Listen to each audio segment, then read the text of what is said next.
long time ago, in ancient Egypt, a clever human named Eratosthenes figured out that when the sun was directly above a deep well in one city, you could stand in a nearby city to the north, measure the angle of the shadows there, and multiply that by the distance between the two cities to get the distance around the entire Earth. With that, the science of geodesy was born.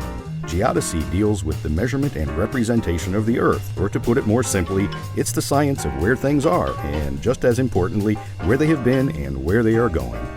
Through geodesy, we learn the rough size and shape of the Earth, the direction of its rotation, its distance from the Sun, and more. Through triangulation, we could create detailed maps of entire countries. We even figured out that the Earth isn't quite a perfect sphere, and after some arguments and expeditions to Lapland and Peru, we measured that it's just a bit thicker in the middle.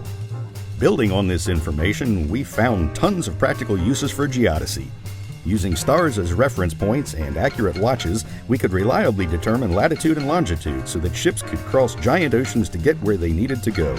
Explorers visited uncharted regions, mapped them, and even found the tallest mountain in the world. Later, engineers built railroads to get us to all of these places. With a little math and the same reference surface, rail tunnels could be started on both sides of a mountain and somehow still meet in the middle. Life was good. And once we invented radio telescopes and satellites, things got even better. When scientists used a bunch of small radio dishes like one big one to look at quasars, somebody got the idea that you could use these measurements to determine very accurately the distance between the telescopes. Now we can look at the movement of the Earth's crust, changes in how long days are, and how the Earth wobbles on its axis. Satellites also became very important. By analyzing their orbits, we can learn about our planet's changing size and shape and gravity, and by making laser measurements, we can look at everything from changes in the height and shape of the oceans and ice sheets to how the tides work.